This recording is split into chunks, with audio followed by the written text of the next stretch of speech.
கிளைக்கழக நிர்வாகிகள் அனைத்து தரப்பு நிர்வாகிகளையும் இன்னைக்கு சந்தித்து ஆலோசனை கூட்டம் நடைபெற இருக்கிறது.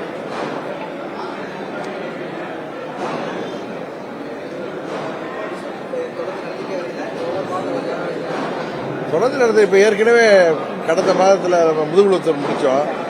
இன்றைக்கு பரமக்குடி டிசம்பருக்குள் மீதி 2 அக்டோபர் 31 வரைக்கும் உங்க மாவட்டத்தில் 144 இருக்கும். அதனால நவம்பர் டிசம்பர்ல மற்ற 2 தொகுதி கிட்டத்தட்ட 200 தொகுதிகளில் நாங்கள் தொகுதி வாரியான கூட்டங்களை போடுவதற்கான திட்டம் இருக்கு.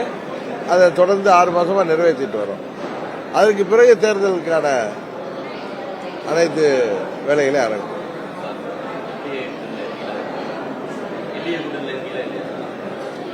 என்டிஏ கூட்டணியில் நீங்க என்ன நினைக்கிறீங்க? திரு நயினார் நாகேந்திரன் கேளுங்க.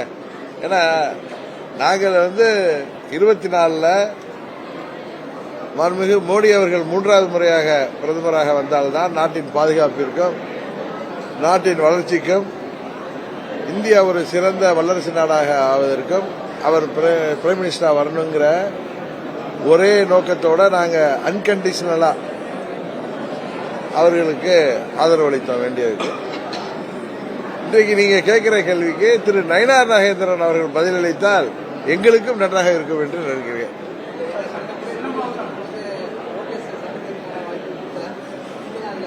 நான் இதுவரைக்கும் சந்திக்கிற வாய்ப்புகள் கேட்கல. நீங்க எங்கே வந்தப்ப கேட்டீங்க. நான் அப்படி சந்திக்கணும்னு நினைச்சா நான் டெல்லியில அவங்கள்ட்ட அப்பாயின்மெண்ட் கேட்டுதான் சந்திப்பேன் தவிர இங்க வருகிற இடத்துல சந்திக்க வேண்டிய ஒரு தேவை இதுவரைக்கும் எனக்கு வரல.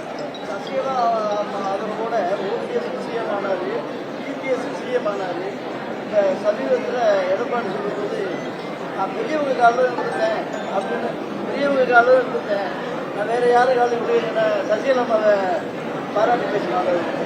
நன்றி. ஏதோ உணர்ந்தா நன்றி தான். தன்னை பதவியில் அமர்த்தியவர்கள் தன்னை விட பெரியவர் என்று உணர்ந்தால் சரி.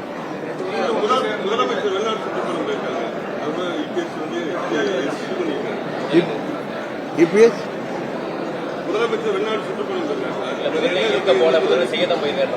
என்னங்க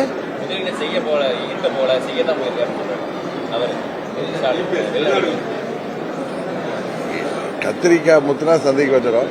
அதனால நாம முதல்வரோட வெளிநாடு சுற்றுப்பயணத்தை பொறுத்திருந்து பார்ப்போம்.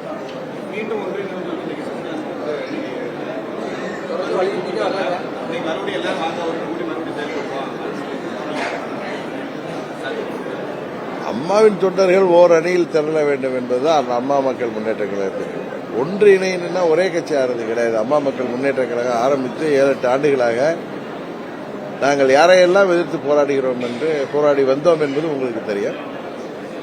அதனால அம்மாவின் தொண்டர்கள் ஓர் அணியில் திரள வேண்டும் என்பது எங்களது நிலைப்பாடு. அதை பொறுத்திருந்து பார்ப்போம்.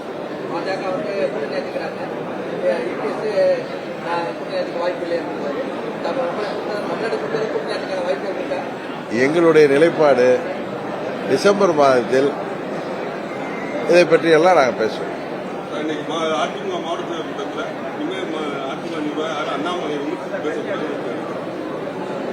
தெரியவில்லை.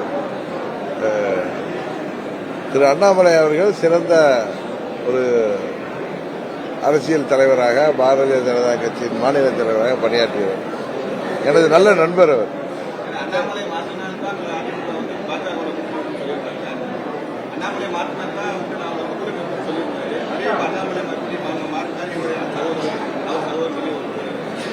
அது சரி, நீங்க பேசுறவங்கள்ட்ட தான் கேட்கணும், என்னிட்ட போய் கேட்டா.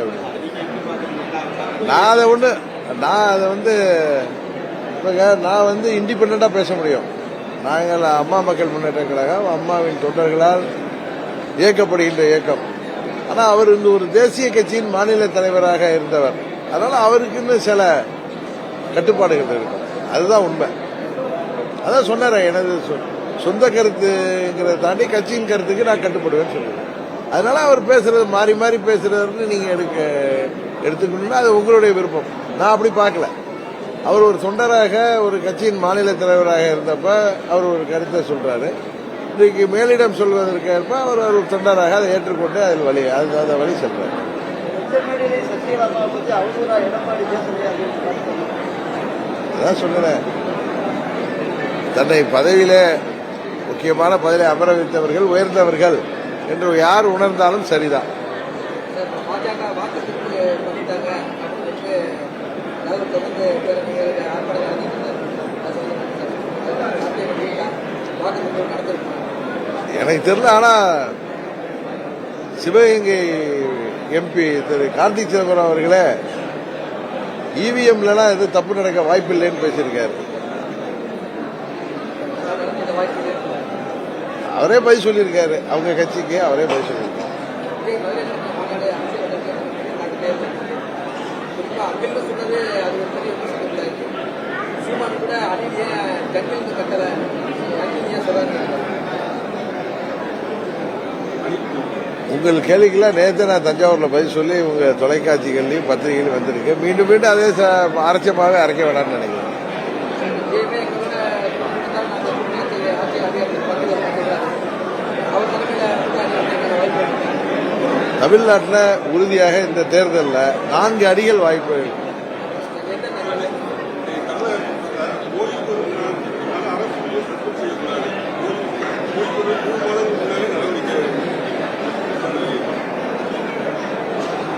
சத்துணவு ஊழியர்களை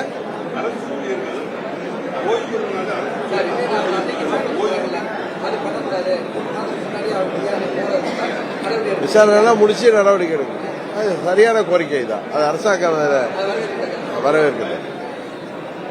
ஆமா, நாளைக்கு ரிட்டையர் ஆகிறோம்னா இன்னைக்கு போய் சஸ்பெண்ட் பண்றதுங்கிறது ஒருத்தரை பழி வாங்குற மாதிரி. அப்படி எது இருந்தா 3 மாதங்களுக்கு முன்பே அவர் மீது எது இருந்தால் துறை ரீதியாகவோ இல்லை வேற நடவடிக்கை எடுக்காம கடைசி நிமிடத்தில் செய்யும் பொழுது அவர்களுக்கு எந்தவித முறையீடோ அவங்களுக்கு சட்ட ரீதியான பாதுகாப்போ இல்லாமல் செய்யறது தவறான ஒன்று. அதனால் அவருக்கு கோரிக்கை நியாயமானது. அதை அரசாங்கம் நிறைவேற்ற வேண்டும். அதாங்க ஏற்கனவே 2 அணி இருக்கு. ஆளுங்கட்சி திமுக அணி, என்டிஏ ஒன்று இருக்கு. திரு சீமான் அவர்கள் தனித்து போட்டிவிடுவேங்கிறாரு, கடந்த ஆளுங்க போட்டிவிடுவாங்க. திரு விஜய் அவர்கள் தலைமையிலான ஒரு அணி அமையும்.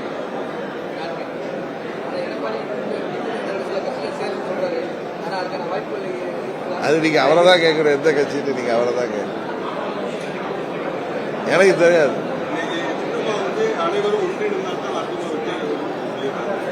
அதை பற்றி தான் ஏற்கனவே கேட்டாங்க, நான் பதில் சொல்லுவேன்.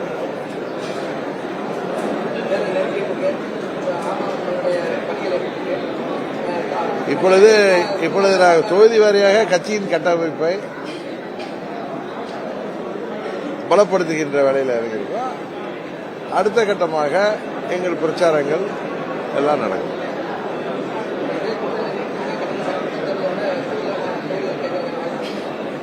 சார், உங்க கேள்விகளுக்கெல்லாம் அவர் தான் சரியா கேட்டாரு, நண்பர் கேட்டாரு. அது நயினார் நாகேந்திரன் கேட்கணும் அப்படின்னு நான் சொல்லிட்டேன். இல்ல அது நான் யூகத்துக்கெல்லாம் பதில் சொல்ல மாட்டேன். பட்சத்தில் அதெல்லாம் கிடையாது. அவர் சரியா கேட்டார் தம்பி வந்த உடனே. அந்த கேள்விக்கு நண்பர் நயினார் நாகேந்திரன் தான் நீங்க கேட்கணும். இன்னொன்னு, டிசம்பர் மாதத்திற்குள் எல்லாம் ஒரு முடிவுக்கு வந்துடும். அதுக்கப்புறம் அமமுக என்ன செய்கிறது என்பதை நீங்கள் பாருங்கள். ஆனா ஒன்று மாத்திரம் சொல்கிறேன், இந்த தேர்தலில் 26 சட்டமன்ற பொதுத் தேர்தலில் அம்மா மக்கள் முன்னேற்ற கழகம் உறுதியாக வெற்றி முத்திரை பதிக்கும்.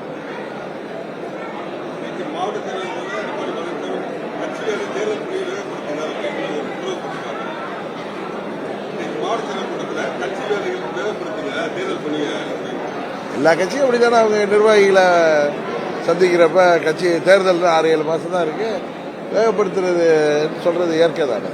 அதில் ஒன்றும் ஸ்பெஷலாக ஒன்றும் கிடையாது. இப்போ நாங்கள் இங்கே வந்திருக்கிறது அதுக்கு தானே வந்திருக்கேன். இங்கே உள்ள கிளை செயலாளர்கள், கிளை நிர்வாகிகள், பேரூராட்சி நிர்வாகிகள் என அனைத்து நிர்வாகிகளையும் பார்த்து தேர்தலுக்காக அவர்களை பணியை துரிதப்படுத்துவதற்காக வந்திருக்கேன். ஒருங்கிணைந்த அதிமுக என்னங்க, ஒருங்கிணைந்த அதிமுக இருக்கும்போது தான் வெற்றி பெற ஒரு சூழ்நிலை.